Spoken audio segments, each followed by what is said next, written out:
All right, Jabosai, good morning. Good morning. Let us begin. Sorry, some technical difficulties. Sorry for the delay. Begin by thanking all of our sponsors for this morning share. To thank our Talmud Torah sponsor and your Talmud Torah sponsor for Tafshin Pei 5785, the Tilsim Mishpacha, for dedicating all the Shurim and Drushos this year as a Zuchus for Besoros Talbos for Am Yisrael, and our Talmud Torah sponsor for the month of Teves Haba'adin Latova, the Kalman Mishpacha, for dedicating all the Shurim and Drushos this month in memory of Amit ben David Levi, Zichron Livracha, a strong and valiant soldier who died al Kiddush Hashem, fighting in Gaza on the first night of Hanukkah. We hope that his neshama has an aliyah, his family in Necham. We hope that in the merit of our learning, that Ribbon Shalom brings all of our hostages home b'shalom and b'karov, and that our holy soldiers are successful b'chol ma'aseh yedehem. With that, let us begin. Today's daf is Chav Ches 28. We are picking up in Meretz Hashem on Chav Zayin Amud Beis. A lot to do today. We are picking up at the Mishnah in Meretz Hashem. So brand new sugi ahead of us today. The Elu Hein Hakrov. So also remember again, one of the things that we've established is that a karov, a relative, is not permitted to go ahead and adjudicate a case. So that's both serving as a dayan, as a judge, as well as going ahead and see. Okay, as well as times just doesn't want to work. All right. As well as going ahead and serving as an aide. So the Mishnah says, who are the krovim?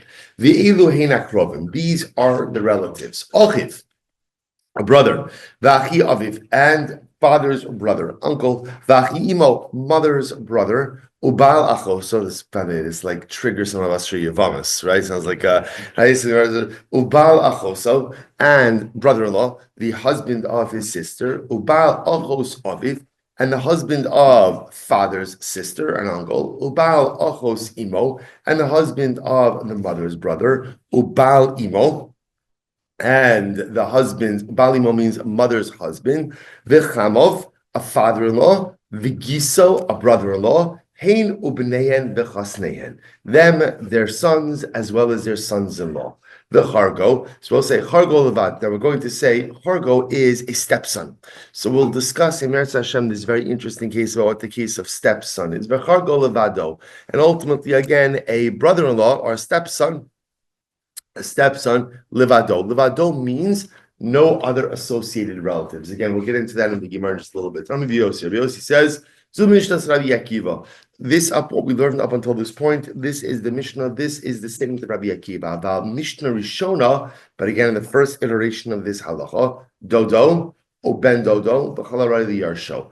Ultimately, again, uncle, the son of your uncle, and anyone who is in line to inherit. So I'll say, so this is interesting. So the first version of this, and again, we'll get into all this obviously in the Gemara, but again, the first version of this is Rabbi Akiva. Afterwards, again, they really made this about inheritance, that whoever ultimately, again, is in line to inherit, that ultimately is apostle Eidos as well. Now, interestingly enough, also, what's the definition of a relative? Definition of relative is someone who is related to you at the time of the adjudication of the case. For example, if someone was related to you, but they are no longer technically related to you, so they are kasher le'edus. For example, haya karov v'nisrachek hareza kasher. If you were married, if you were related to someone, and then ultimately again you were distanced from them. So again, that would be a case, let's say, of divorce. Or we'll see death in just a moment as well. So halacha l'maisa, even if you were related to someone, but now you're not related to that person, halacha l'maisa. Allah Lamaisa, the individual is kosher for Eidos. Rabbi Yehuda says, Afilu Mesa Bito. Rabbi Yehuda gives an example of this. Afilu Mesa Bito. So let's say again, a person has a daughter. The daughter marries a guy, right? They have a child. Then what happens? The Vieshlo Banim Mimena, and now what happens? They have children, and then the daughter dies. So we'll say, so let's say again, so Reuven has a daughter, Reuven's daughter marries Shimon, and then Reuven's daughter dies. So is Reuven related to Shimon? Reuven related to Shimon?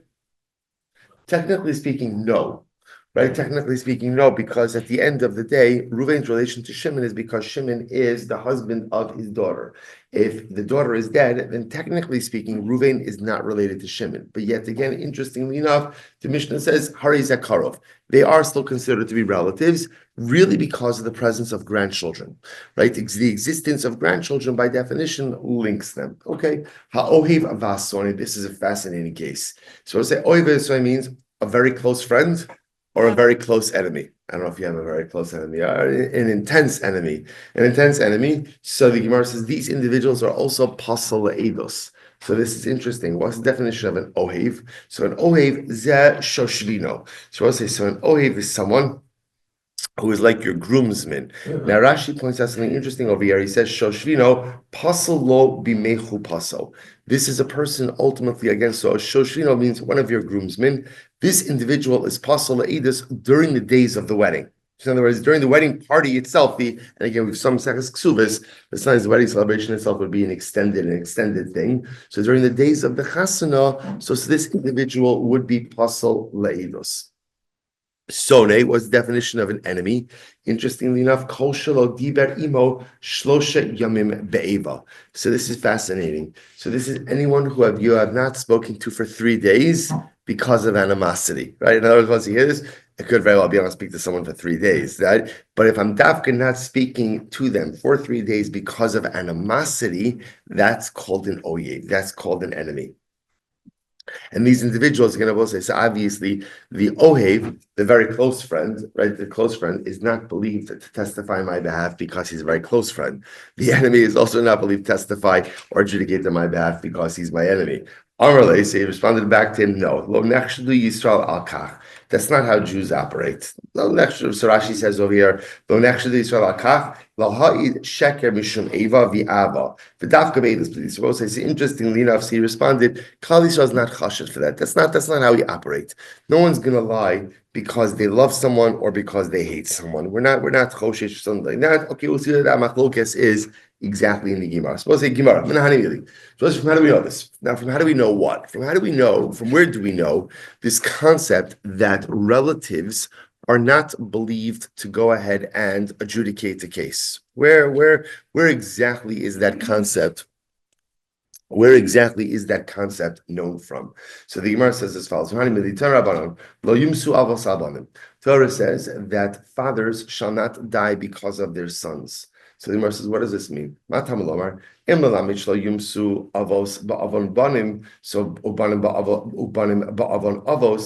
tell me that's going to teach me that a father is not held responsible, a father is not going to die because of the sins of his son, and a son is not going to die because of the sins of his father, the Torah is teaching about responsibility. So I already know that. Nemar, Ish becheto yumsu. A person dies because of his own sins. A person is not going to be held accountable because of the sins of someone else. Okay? So elo lo yumsu avos abanim. So what does it mean when it says that fathers won't die because of their sons? Be'edus banim. It means because of the testimony of their sons. Ubanim lo yumsu alavos. And sons won't die because of their fathers, be'edus avos, because of the testimony of their fathers. Okay, so we'll say this. So this is the makar. So how do we know that again relatives can't testify, right, for each other in cases involving each other? Because the pasuk says again, lo yumsu avos abanim ubanim al avosam. Right. Ultimately, fathers can't die because of their sons. Sons can't die because of their fathers. Indicates to us that testimony cannot be given from father to son or from son to father. So the Gemara says, 1 second. Ubanim ba'avos ba'avon avos lo. So now the Gemara kind of made a declarative statement that fathers don't die for the sons, so the sins of their fathers don't die for the sins of their sons, and sons don't die for the sins of their fathers. The Gemara made that as a declarative statement. Ish bechato yombas. People only die for their own sins. The Gemara says, is that true? V'haksiv poket avon avos al banim. There's a pasuk. The pasuk says that Hashem will visit the sins of the fathers on the sons, which sounds like children can be held responsible for the sins of their fathers. To which the Gemara says, no. Hasam kisha ochsin maase avosehen biadehen. That's where the fathers engage in sinful behavior, and the children decide to perpetuate that very same behavior. That is where there's going to be responsibility for the sins of the fathers on the sons. In other words, when the fathers engage in sinful behaviors and the sons choose to perpetuate those behaviors, then there is responsibility upon the sons, not only for their behaviors, but also for the behaviors of their fathers. What does it mean when it says also for the iniquities, for the sins of their fathers, they will be held accountable? When the sons decide to perpetuate the sinful deeds of their fathers. So Ata Omer Kisha Ochsin so I'm sorry. Ata Omer Kisha Ochsin Eina Ela Kisha Ein Ochsin. So maybe you'll say, how do you know that it's only sons are responsible for the sins of their fathers when they perpetuate those very same deeds? Maybe sons are in general responsible for the sins of their fathers. Kishu Omer Ish Bechet O Yamos, because the pasuk says each person only dies for his own sin. Hare Kisha Ochsin Maaseh Avosehen Biadehen. You see from here that halacha l'maisa, sons in general are not held responsible for the sins of the fathers, but unless, of course, halacha l'maisa, they continue to perpetuate those very same averos. So I'll just point out something really incredible over here. You see this dynamic on one hand, right? On one hand, so the sons are not held responsible for the sins of the fathers, but yet, if the sons perpetuate the sinful behaviors of the father, the sons are responsible. So I'll say, what do you see from here? What you see from here is something fascinating, that we know this in life. You don't choose the family you're born into. You don't choose your parents. And a lot of times it can happen that a person is born into a dysfunctional situation. And sometimes a person is even born into a sinful situation. What Chazal are sensitizing us to is, while it's true that you don't get to choose your upbringing, but you absolutely get to choose the life you want to create for yourself. In other words, perpetuating dysfunction is a choice. Growing up with dysfunction is not a choice.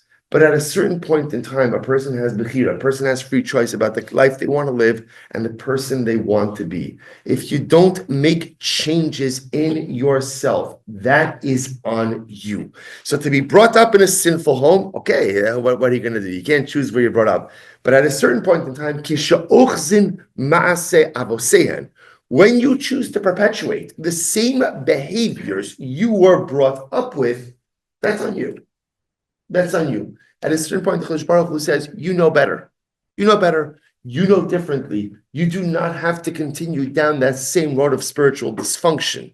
You could choose something different for yourself. And failing to choose something different for yourself creates personal responsibility. I will say this is such a tremendous yesod, because people spend a whole lifetime blaming their parents for everything that goes wrong in their life. My father didn't do this. My mother didn't do this. My upbringing was like this. And by the way, they might be 100% right. They might have had the worst parents in the world. Or even if they didn't have the worst parents in the world, it could be that the home life was really dysfunctional. And there's a lot, there could be a lot to ours. Freud wasn't the first person to discover that a lot of who and what we are is dependent on our relationship with our parents. Chazal knew this long before that. But there does come a moment where a person has to make a choice about who they want to be in life going forward. Maybe my parents did mess me up. It's possible. It's possible. But Lamaisa, now I have to make a choice. Do I want to be Ochiz Maaseh Avosein or not? Do I want to perpetuate that? Or do I want something different for myself? When Chazal are teaching us over here is such a lesson of empowerment. It is so tempting to think that, you know what, the way you were brought up, that's the way you're going to be. And Chazal come along and say, no. If you were fortunate to have a good chinuch, zachisar. But sometimes a person wasn't fortunate to have a good chinuch. But then there comes a point in time where you got to choose what you want for yourself. You can't spend your life blaming your parents. At a certain point in time, you have to decide who and what you want to be and take responsibility for the life you're going to lead. It's incredible. So Gemara says, below, 1 second, is that true? Is that true that you're not held responsible for other people's averos? But what about v'haksiv, v'kishlu ish ba'achiv? The pasuk says literally again, a person will stumble. Quoting over here the pasuk from Vayikra, the Tocha, v'gishlo ish ba'achiv. A person will stumble over his fellow. So the Gemara says, what does this talk about? Ish ba'avon achiv. It means one Jew stumbles over the sins of another Jew. What does this teach me? Malamed shekulon arevin zebazeh. So we'll say, what does this teach us? This teaches us that halacha l'maisa, that each of us are responsible for each other. In other words, we'll say this is the concept, Kol Yisrael Areidim Zeh B'Zeh. Zeh B'Zeh, we are all responsible for one another. So doesn't that mutual responsibility mean that I could be held accountable for your sins, you could be held accountable for my sins? To which the Gemara says, no. Hasam shahaya b'yadam limchos v'lo michu. That's what I'll say, when is there accountability for each other's sins? So that's when halacha l'maisa, there was the ability to object to someone else's negative behavior and you didn't do so. Rabbi says this is profound. When I see someone doing something wrong and I don't do anything to object, And when we say object is, I don't do anything to try to help them from making this mistake. I share in the responsibility for their avera. I share in that responsibility. But again, and that's when, if I don't do anything, again, like I said, I share in that responsibility. If on the other hand, someone's coming in Aveira and I don't really have the ability to do anything about it, to object or to do anything, then there's no responsibility. So I just want to point out, this is even a different concept. So this is the concept of arvus. Remember, again, a guarantorship. Kol Yisrael Rehivim Zeh B'Zeh. We are all responsible for each other, and especially if I see you doing something, you see me doing something, and we can intervene, but we don't. Failure to intervene creates responsibility for the commission of the Avera. I just want to point out something very interesting over here, which is if you notice, you'll often find this phrase written two different ways. There's Kol Yisrael Arevim Zeh Lozeh and Zeh Bazeh. So interestingly enough, that's because the word Araven could be understood in two different ways. Araven could be understood as a guarantorship, a guarantorship. Each of us is the guarantor for the other. So therefore, again, if you're doing something wrong and I could have stepped in and prevented that or helped that, and I don't, just like a guarantor is on the hook if the borrower defaults, so too, again, we are responsible. But remember, again, Araven is also a lashon of taroves, also a lashon of a mixture. And again, that's why you'll find Zeh Bazeh and Zeh Lozeh. When it's used ultimately, again, in the context of a guarantorship, so it's often called Zeh Lozeh. We are a guarantor one for the other. But it also means, taroves means a mixture. That means Kol Yisrael Arevim Zeh Bazeh. There is a mixture of Klal Yisrael. We are all one mixture. So what I saw so beautiful, I actually saw it earlier this morning. Yismach Moshe, the Rebbe of Siget, says something so beautiful. He says, listen to this. He says, Arevim Hainu Mi'uravim Zebazeh. The Klal Yisrael is like more like a taroves, a mixture. And he says, Im echad rotze liros es atzmo. If you want to see how you're doing in life, generally, you want to kind of like get like a little bit of a measurement where you're holding in your spiritual life. Mistakel bechaver avroah. Look at your friend, and what do you see? What do you see when you look at another yid? If all you see are the shortcomings, and all you see is the negativity, and all you see are all the things that are broken, every Jew is your mirror. So if that's what you're seeing in someone else, then in reality, that's what's happening inside of you. That's called Yisrael Arevim Zeh Bazeh. We are a taroves. We are a mixture. And that's what I will say again, sometimes it is the most dangerous thing in the world when we speak negatively about different factions or different groups within Klal Yisrael, even if we vehemently oppose them. We are all mirror images of each other. There is a taroves, there is a mixture. So if you look at another yid and you see something terrible and you see something horrible and you see something that you just don't like terribly understand, part of that is your reflection. Part of that negativity is what you're seeing. That's why I will say you see the greatest tzaddikim.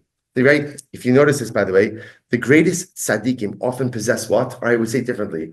What is the greatest metric? What makes a tzaddik a tzaddik? What makes a tzaddik a tzaddik? It's not the amount of Torah that you learn. Anyone can learn a lot of Torah. The greatest metric of a tzaddik is Avas Yisrael. Avas Yisrael.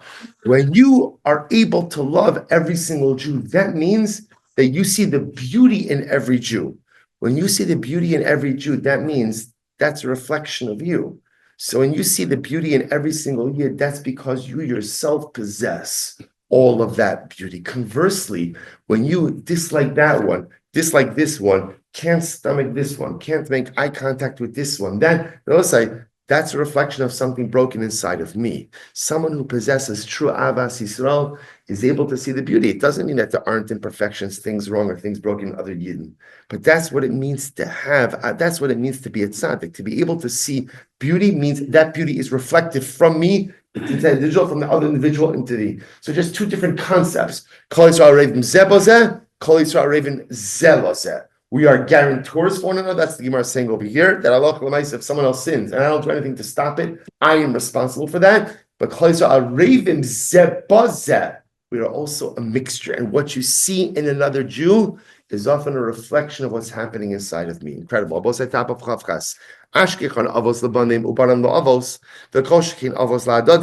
understand now that again, sons can't testify on behalf of the father. Father can't on behalf of the son. That's what we just did. And all the more so, avos la'adadi. Avos la'adadi means brothers for each other.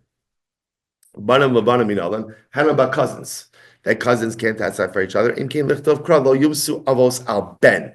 Pasuk could have just said a father can't be put to death by the son. My banim. What's banim? So the Gemara says da'afilu banim lahadadi. Even cousins for each other can't go ahead and testify. Ashkechan banim lahadadi. Banim la'alma minala. So we'll say so now cousins and relatives for that matter can't testify for each other.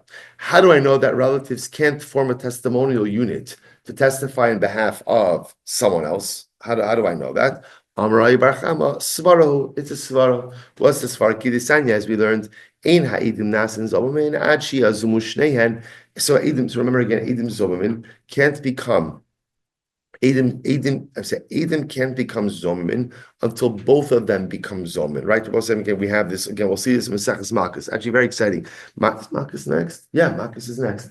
Very exciting. And Meretz Hashem. So we'll say, so we will see that witnesses only become Edim Zomin if the testimonial unit is made into Edim. In other words, you could disqualify a singular witness, but if you want to make Edim Zomin, you have to go ahead and be mazim the group.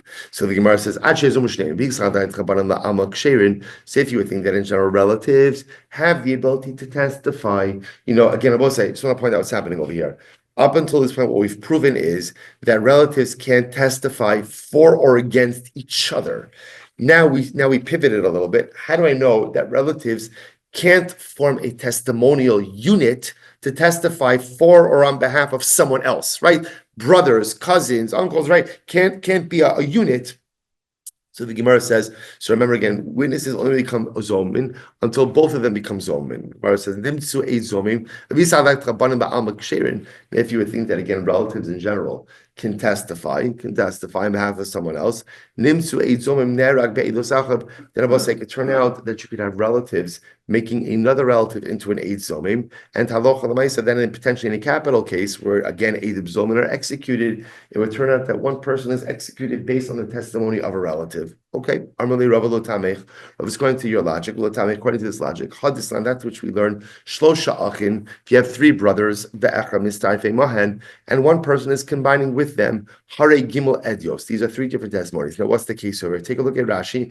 Rashi is right across to the right. Shlosha achin ve'echad minashuk im kol echad ve'echad. Suppose you have three brothers, Ruvain, Shimon, and Levi. Now, there's another guy. We'll call him Avram. Avram's been living on a piece of land for 3 years. Okay, Yitzchak comes along and says, "Hey, Avram, get off my property." Avram says, "What are you talking about? I have been using this property uncontested for 3 years, and I have witnesses." Now, interestingly enough, the way his testimony works is like this: there's one witness. We'll call him Yehuda. Yehuda, the one witness, has seen Avram living on that land for 3 years straight, uncontested. The problem is Yehuda is an Eid Echad. It is an Eid Echad. But so what does Yehuda have? But then there are three brothers. Ruvain saw Avram living there year 1 uncontested. Shimon saw Avram living there year 2 uncontested. And Levi saw Avram living there year 3 uncontested. So now what we want to do is like this. We want to have Yehuda, who is the witness who saw all 3 years, combined with each of the brothers for their respective year. And that will give Avram 3 years of testimony of uncontested use of the property. Now look at Rashi. Rashi says, Shlosha Achan ve'echad min hashok. So there are 3 brothers, right? That's Reuven, Shimon, and Levi, and one guy. We'll call him Yehuda. Unrelated, right? In kol echad ve'echad me'idim al achilas shnei chazaka. And together, all of these guys testify about the fact that Avram used the land uncontested for 3 years. So the Gemara says, Al karkasha adam min hashok umeyit echad min ha'achin v'haba min hashok al shana rishona v'echad min ha'achin v'haba min hashok al shana shniya v'ashlishi al shlishis v'arei ilu shalosh edyos v'chazaka kayemes. So I will say, interestingly enough, this works. This is considered to be 3 distinct testimonial units. In other words, Reuven with Yehuda's unit is group 1, Shimon with Yehuda's group 2, Levi with Yehuda's group 3, and together they established the chazaka of Avraham. I'm just finishing Rashi. We don't say that this is one testimonial unit. So also I say, interestingly enough, even though these are 3 brothers, right? You might say to yourself, oh, it's one testimonial unit and it's invalid because it's 3 brothers. Kamashal, no. We look at this as 3 different testimonies, and therefore it's unrelated testimony, and therefore it's kosher. So the Gemara says as follows. Interestingly enough, but fascinatingly enough, halacha l'maisa, they are considered to be one testimonial unit for hazama purposes. So the Gemara says, Nimsa eid zomim b'shali mamon be'elos achiv. So I'll say, so again, here's the problem. The problem, therefore, it turns out that halacha l'maisa, because they're one testimonial unit, so one brother will end up having to pay based on hazama, based on the testimony of a relative. Ella hazama me'amakasi. Rather, what you have to say is as follows. Ultimately, again, hazama is different. Hazama is not considered to be that they're paying on behalf of each other. Hazama is considered to be something that comes externally and then is imposed on the respective groups.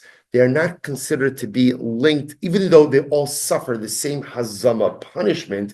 They are not considered to be involved in each other's hazama process. Hachanami hazame amakasi. Fine. Ela imkin lichtov kra uben al avos. If that's the case, the pasuk could have just said a son on his father's. Inami heim al avos. My ubanim. Why does it say ubanim? Afilu banim la'alma. It means that relatives can't form a testimonial unit to go ahead and testify in general about other things as well. So therefore, both say, essentially from the same pasuk, although different derivations from the same pasuk, we learn 2 things. Number 1, relatives, and we define relatives in the Mishnah, can't testify for each other. And not only that, but in part number 2 or lesson 2, relatives can't form a testimonial unit to go ahead and testify for something else. In other words, they can't combine to testify for someone or something else. Fine. Ashkechan krovia av. So up until now, we've been focused on relatives of the father, paternal relatives. Krovia eminala, because we also remember again, the lashon of the pasuk that we're using is lo yumsu avos al banim ubanim al avosam, fathers and sons, and from there we derive other paternal relatives. How do I know that the disqualification for relatives applies to maternal relatives as well? So the Gemara says, Amar avos trezimni. It says avos twice. So the Gemara says, Im eino inyan lekrovi ha'av. So if I don't need it to teach me relatives of the father, so the Gemara says, Tino the inyan krovi ha'im. Then use it to teach me relatives of the mother. Beautiful. Ashkechan l'chova. So I understand that these individuals can't testify for what we'll call like indictment purposes, guilt purposes. Lezakos minala. How do I know even? So we'll say, they can't testify against each other in order to go ahead and for like a guilty purpose. How do I know even for an exoneration purpose? Amakra yumsu yumos trezimni. Says they can't be put to death twice. It's interesting. So Gemara says it's fascinating drasha. So again, if one yumsu teaches me that they can't go ahead and testify against each other for culpability purposes, what do you use the other yumsu from? Even for exoneration purposes. Okay. Ashkechan b'dinei nefashos. So I understand that they can't testify each other in capital cases. B'dinei mamanis minal. How do I even in financial cases? Amakra mishpat echad yiyeh lochem. Torah says when it comes to testimony, there's one mishpat.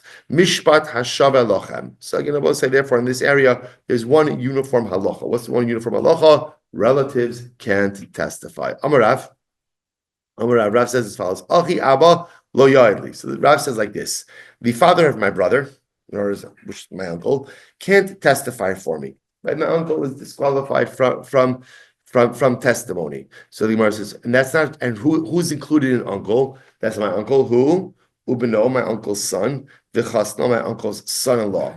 And similarly again, Afani, la'ayid lo. I, the nephew, also can't testify on behalf of my uncle, and that includes me, ani, ubini, and me, the chasni, and my son-in-law. Va'amai, but I don't understand why is that? Havili shlishi berishon. So we'll say, if you notice, by the way, by the time you get to the end of this line, right, like son-in-law, right? In other words, the nephew's son-in-law against the uncle, or for that matter, again, the uncle's son-in-law against the nephew. That's already like a third grade relative. So why can't the third grade relative go ahead and testify against the first grade relative? So the Gemara, grade is maybe the wrong word. First level. So but we learned sheni b'sheni tanan, right? What we'll call a second, and we'll define these terms just a little bit, but like a second level relative can't testify against another second level relative. So the Gemara says va'ana sheni b'sheni tanan, sheni b'rishon tanan, shlishi b'rishon lo tanan. So what it says, we're going to see more closely related relatives, what Chazal call like a first level relative against a second level relative, or even a second level relative against another second level relative. I understand why these can't testify, but a shlishi b'rishon. So what's this? So just to illustrate this, once you talk about again that let's say the son-in-law of a nephew can't testify against an uncle, that's already multiple steps removed. So why can't those people testify, on behalf against each other? So Gemara says, so my chasno diktanim masnisin. What does it mean when we talk about the idea of a chasno? Chasan beno. It means the son-in-law of his son. His son's son-in-law can't go, which essentially would be like a grandson-in-law. Can't testify. Velisni ben beno. So why don't you just go ahead and write ben beno? Milsagav arche kamashmolan. It's coming to teach us another lesson. What's the other lesson teaching us? The baal ki ishto, that a husband is treated like his wife. Velaha ditani, because we'll say the idea over here being that the son's son-in-law, right, has the status of the son because the husband has the status of the wife, who happens to be the daughter of the father. Velaha ditani Rabbi Chia shmona alo shein esrim ve'arba. So I'll say, the takeaway message in all of this is anyone and everyone related to in any way should not testify in your. By the way, just so you think to yourself, you might be thinking to yourself, I'm so happy this is one thing that doesn't apply to me. So say this does apply to you. This comes up all the time. It's chasanas, right? Again, by weddings, you have like a lot of testimonial stuff going on. Eidei Tanaim, Eidei Ksuva, Eidei Kiddush, right? So the Klal Gadol is, if anyone is related to you in any way, we do not use them in any testimonial capacity. Again, even though, by the way, I want to point out that there does come a certain point in time, like let's say by third cousins, even by second cousins, that already you are far enough removed. But again, we're going to see that in general, the way, again, this is different. This is different because sometimes someone has testimony that you need. So we do have to know where it ends. But okay, so let's go. Shmona says, Shmona avos shehin esrim va'arba. So you could have 8 fathers who represent 24 extended relatives. Sahani, so the Gemara says, if that's the case, but if you're going to go with even the son-in-law of the son, Hani Tlasan, so that's when you break out all the relatives, Hani Tlasan V'tartanavi, that would be 32. Elali Olam Chasno Mamish. Rather, again, when we speak about son-in-law, we really mean ultimately, again, the son-in-law. The Amai Karile Chasan Beno. So why are we calling him the son-in-law of the son? Because since he's marrying into the family, right from outside, he's considered to be like a separate and distinct generation. But then once again, isn't that considered to be a third level relative testifying against a second level relative? For Rav Aksher Shlishi B'Sheni, Rav said that a Shlishi could testify against or for a Sheni. The Rav Damer Rebbe Lazar. Rav Lazar Rebbe Lazar, what was the same? Rebbe Lazar Omer Kishem Sha'achi Abba Lo Yoedli, just like the father of my brother cannot testify for me. That means who's included in the brother of my father, which is my uncle. Just like my uncle can't testify, who's included in the prohibition of uncle? It's who? The uncle, Beno, the uncle's son, Chasno, and the uncle's son-in-law. So the Gemara says, Kach, so to again, Abba says, so to me, the nephew, I also can came, Kach, Ben Achi Abba Lo Yoeli. So to again, the son of my uncle, i.e. my cousin, also can't testify on my behalf. Who? Ubenochos no. So we'll say this is dramatic. So we'll say, look what Rabbi Lazar is introducing over here. So Rabbi Lazar says, we know my uncle can't testify on my behalf. Rabbi say, now uncle, we already know from the Mishnah. But Rabbi Lazar says, by the way, whose else is included in my uncle? That's my uncle, right? That's my uncle, my uncle's son, and my uncle's son-in-law. Not only that, my cousin, the son of my uncle, also can't testify on my behalf. And who's included in my cousin? Who's included in my cousin? That's ultimately my cousin. Who? Beno, my cousin's son, and my cousin's son-in-law. Now, I will say, by the way, cousin's son-in-law, I don't even know his name, right? Who's my cousin's son-in-law? I'll say, yet interestingly enough, now again in the whatever, don't make any judges about my family, okay? Right? But Lamaisa, because of that now expanded family tree, so that again we see how again this what we'll call disqualified Eidus pool is now expanding. But once again, if we're already getting into my cousin's son-in-law can't testify on my behalf, then those are already what we'll call third level relatives. Can't testify against second level relatives. We don't pass in that way. The Gemara says, "Rav shlishi b'sheni, Rav savarle kavasi b'chada upalagali b'chada." Okay, so Rav agrees with certain statements and disagrees with other statements. My time in Rav. What's Rav's logic? The Amakra lo yumsu avos albanim. The Gemara says ubanim. The Rabbos dar acher. So when the pasuk says that fathers shall not die, right, because of their sons, and when it says a different ubanim, that comes to include an additional generation. Rabbi Lazar albanim amrachmana psulei da'avos shadi abanim. So once Rabbi Lazar says like this: whatever disqualifications, and when we say disqualifications, we mean for testimonial purposes. Whatever familial disqualifications are on the father, those disqualifications are immediately passed down to their children. So, by the way, now once we say that, actually makes a lot of sense. That's Rabbi Loza saying like this. For me, so right, my uncle can't testify against me. And when you say my uncle, it's my uncle, my uncle's son, and my uncle's son-in-law. And now that my cousin, right, my uncle's son, which is my cousin, right, my cousin is not allowed to testify on my behalf. And by the way, now whoever's disqualified from whatever disqualification my cousin has is passed down to his kids also. That's why, again, my cousin's son and my cousin's son-in-law also can't testify on my behalf. That's Rabbi Lazar. So we'll say, so what we literally see over here, and this is a fundamental machlokes Rabbi Lazar and Rav about how far down these disqualifications actually go. Okay. Aram Nachman, Achi Chamosi, Lo Yodli, the brother of my father-in-law, can't testify for me. And by the way, when we say testify, this is testify for me, testify against me. It doesn't make a difference. The brother of my father-in-law is not permitted to go out and testify on my behalf. Ben Achi Chamosi Lo Ya'li Sumli, again, the son of the brother of my father-in-law. My father-in-law's brother's son can't go ahead and testify on my behalf as well. Ben Achos Chamosi, the son of the daughter of my mother-in-law. Lo Ya'li, the Tanatuna, we also learn this as well. Bal Achoso, Ubal Achos Aviv. So again, the husband of my sister, right? Or Bal Achos Aviv, or the husband of my father's sister. Ubal Achos Imor, the husband of my mother's sister. Hein Ubnehen v'chasnehen. These individuals, their children and their children-in-law are not permitted to testify on my behalf. Ravashi, ki avina be'ula. So Rashi like this: when I was in the house of Ula, so he bailam. We asked the following kasha: Achi chamav mahu. What about the brothers of my father-in-law?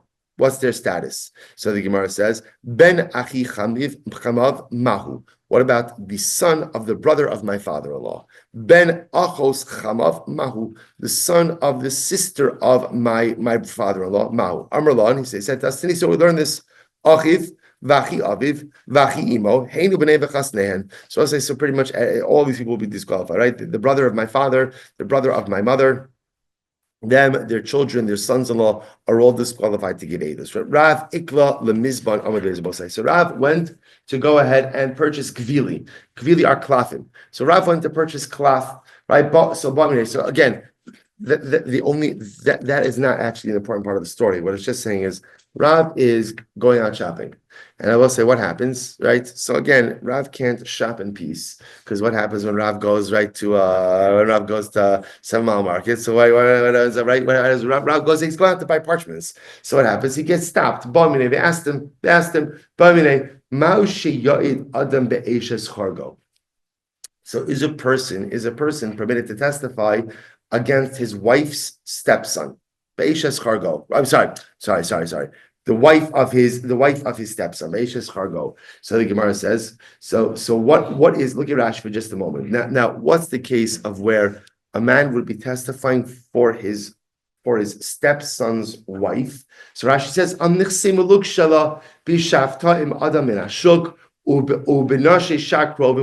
so essentially, watch this. So essentially, a man, there's a court case, right? Reuven married Rachel. Rachel has a child from another marriage. That child got married. There's now a court case regarding the nichsim of the property of the stepson's wife. So is a stepfather permitted to go ahead and testify in the case of a stepson's wife?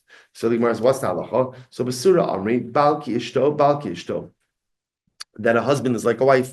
So essentially, the wife of a stepson is like who? It's like a stepson. And you can't testify regarding a stepson.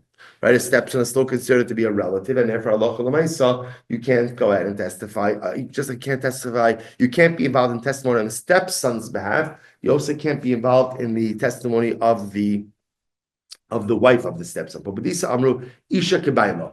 So again, in Pomadisa, they said that a woman is like her husband. So the Gemara says, look at Rashi, Balki Ishtovi Isha Kebaila, Vahariki Ilu Chamel. Fine. The Amar Rafuna, Amar Rav Nachman, Minayisha Isha Kebaila. From where do we know that a woman is treated the same way like her husband? In other words, we'll say status-wise, that essentially, again, the wife will have the same type of status as her husband. And therefore, in this case over here, because Reuven can't testify on behalf of his son-in-law, therefore he also can't testify on behalf of the wife of his son-in-law. Ervas achi avicha lo sigala al ishto lo sikrav todaschahi. So the pasuk literally says again, the erva, the nakedness of achi avicha, of the brother of your father, you cannot uncover. El ishto lo sikrav, do not come close to his wife. This is the wife of this is the wife of the brother of your father.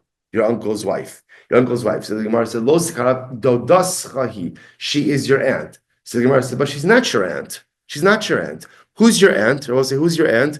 Your aunt is the sister of your father or the sister of your brother. This is not your aunt. Valo eshes dodohi. This is the wife of your uncle. But rather, what do you see? Mechlal di isha kebaila. So we'll say what we see from here is that no, what halacha does is halacha treats the wife and gives her the same status as the husband. So in other words, interestingly enough, the wife of your uncle is your aunt. So in other words, that's not technically how we define an aunt, right? An aunt is defined as as a sister of your mother, the sister of your brother. No, but you see from here the Torah treats the wife of your uncle like your aunt. So you see from here that a wife is given the status ultimately again of her husband. So therefore, you can't testify on behalf of the wife of your stepson because she has the status essentially as your stepdaughter. This is your stepdaughter, and therefore Allah you can't test her. I will say, it's interesting to know why is that? Why does the Gemara have to tell us that Rav was shopping for parchments when he got asked that question? Who cares? Just tell us Rav was asked the question, and that's it. So say perhaps the shot is like this. Sometimes in life a person is doing something, and the truth is they just want to be left alone. Right. So, when you're shopping for parchments, all you want to do is just shop for parchments. You don't want to do anything else. You don't want to answer any questions, don't want to have any conversations. Just want to go ahead and maybe have a few minutes to shop for parchments. I will say, what do you see from here? When another Yid needs something, there is no such thing as being put upon. Another Jew needs something, it's never a hassle. It's never a bother. Maybe you could say, come on, wait till Rav gets back to the base medrash, send him an email. Don't write, do it. But again, when another Jew needs something, again, I will say, the godless of the story is Rav doesn't say, talk to me later, right? Rav deals with it then and there. When there's an opportunity to do something for someone else, opportunity to help someone else in some way, that is the greatest zechus in the world. Okay, now, maybe the person shouldn't have asked Rab the question right now, should have waited a little bit later. Okay, that's a different shaila about having derech eretz of people, especially when you see that they're doing something else. Okay, that's a different issue. But once he did it, once he asked, again, you see the graciousness in which Rab dealt with it. Quite beautiful. All right, Gemara goes weiter. Ubal imo. Who beno v'chasno? So Gemara says beno hainu achid. So again, I will say the way this is the son over here. The son is really his brother. So Rabbi Yomi lo nitzcha ela la'achi ha'ach. Talking about again brothers. Sorry. Yeah, brothers of your brother. So we'll say, so essentially, brothers of your brother would be an unrelated stepbrother. So someone who's a brother to my brother, but not related, not directly related to me. Rav Chisda, Rav Chisda said, no. The brothers of your brother, in other words, so people who are not related to me, but are related to my brother, so those are kosher. Those really are totally unrelated to me, and therefore, again, kosher for Eidos. What about what Rabbi Yirmiyah said, right? Rabbi Yirmiyah literally just said a line ago. Rabbi Yirmiyah said that the brothers of your brother are disqualified. So now you're saying they're not disqualified. He said, I never heard that. But yes, you did. Yeah, you just heard it. We just said it. Kilomar lo svira. When he said I didn't hear it, it means not that I didn't hear it, but rather I don't hold that way. So if that's the case, then again, so then the brother of my brother is the same thing as brother. So why do you even have to break out the cases? So Tana achiv bin ha'av, v'katani achiv bin ha'im. Okay, it's just breaking it up because it's talking about paternal brothers and maternal brothers. Amar Chisda, avi chasan va'avi kala mi'idin zelazar. We'll say this is fascinating. Michutanim, right? So let's say again, Reuven marries Rachel. So Rachel has parents, right? Rachel has a father, and Reuven has a father. Reuven, right? Reuven's, so what is the Gemara saying? Reuven's parents and Rachel's parents are absolutely unrelated.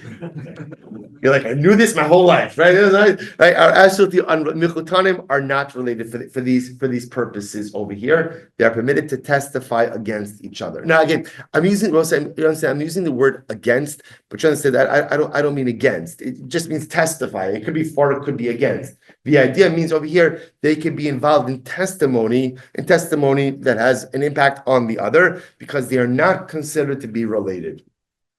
So the Gemara says, "Avia chasam v'avia kala mi'idin ze'alzeh v'lo dami lahadad v'lo damu lahadadi ella." So the Gemara says, "Ella ki achla ledana." So this is such an interesting. So the Gemara says, "V'lo damu lahadadi." Lo damu lahadadi means that ultimately, again, they are not. Rashi says over here, "Lo damu Reuven v'Shimon lahadadi." They're not linked. They're not linked. So what are they compared to? Ella ki achla ledana. What are they compared to? They're compared to the lid of a barrel that doesn't fit on the barrel. So I was like, now again, so just understand what's being said over here. There's a number of fascinating lessons over here. So I'll say, so this is really incredible, which is so first of all, on just an halachic level, what the Gemara is saying over here is they're not related, and therefore again, because there's really, and this is fascinating, again, I'm going to be honest, after all the people we just included in the relative pool, right? I would have thought for sure Michutanim are in the relative pool. But again, because there is really there's something that links them, but not something that relates them. Therefore, they are permitted to testify, involving each other. So therefore, the Gemara gives this lashon of they're like a lid of a barrel that doesn't quite fit on the barrel, meaning that there's really no connection between the two of them, even though their children are married. I will say there's also a really profound yisod in this, which I think Chazal are telling us, which is, sometimes in the world of marriage, in the world of shidduchim, people want everything to fit. They want the chassan and kala to be perfect with each other, and people have this image sometimes of this beautiful blended family where everybody loves each other and gets along with each other, which is beautiful. If that could happen, it's absolutely, and certainly it does happen. But Chazal are also telling us that that's not a prerequisite to happy and blissful marriage. If it happens, it's a bonus. But I think what Chazal is saying is more often than not, Michutanim are like the barrel and the lid that just don't quite fit together. And that's just because I will say the notion of blending two entire families is pretty uncommon that could actually happen. So if it happens, fantastic. But again, if it doesn't happen, it's okay also. That's not the ikr. The ikr is that the chassan and kala are able to build a beautiful and blissful life together. If the families are kind of awkward, right? And the families are the barrel and the lid that just don't fit together, it's fine. You know why? you're not even really related, right? So because you're not really even related, it's okay. And we'll say it's such an important thing. Sometimes we make like a very big deal about, we'll say, just as an aside, people like to talk about the shidduch crisis. I want to tell you something. There's no shidduch crisis. There's a people crisis, right? There's a people crisis that people often put emphasis on all the wrong things, that people focus on all the wrong things, that people are looking for all the wrong things. There's nothing wrong with the system. There's something wrong with people, right? People create flawed systems. That's what ends up happening. If people correct themselves, have the right hashkafas achayim, then ultimately everything else falls into place. So again, all about what we're looking for. But it's interesting to see that again, Chazal understood that sometimes the dynamics of blending two families together is virtually impossible, and the barrel doesn't fit with the lid, and the lid doesn't fit with the barrel. And Chazal say, you know what? All good. All good. All right, let's go back to Amar Rava Made Adam Ishtarusa. This is what I say, fasting halacha. A man could testify on behalf of his wife who is in Arusa. So we'll say, so again, Ruvain did Erisin with Rachel. And now what ends up happening? Halacha l'maisa again, he could testify on her behalf. So the Gemara says, Amar Ravina, lo Amar, first white line, lo Amar el lafukimine. That's only to extract money from her. In other words, he could testify against her. However, the Gemara says, Aval li'iluyele lo mehemin. But to testify on her behalf, he can't do why. I'll say that's a conflict of interest. Why? Because halacha l'maisa, anything that she gains is what? Is going to become his. It's not true. It's not true, actually, regardless. Whether it's for or against her, he's not believed. We'll have to stop over here. Well, we made excellent ground. Excellent. Good. Just remember where we start. We'll say it's not always about where you end. It's also about where you started. Right? We started in the middle of a base essay, so we're going to be fine. Short daf tomorrow. We're good. We'll be fine.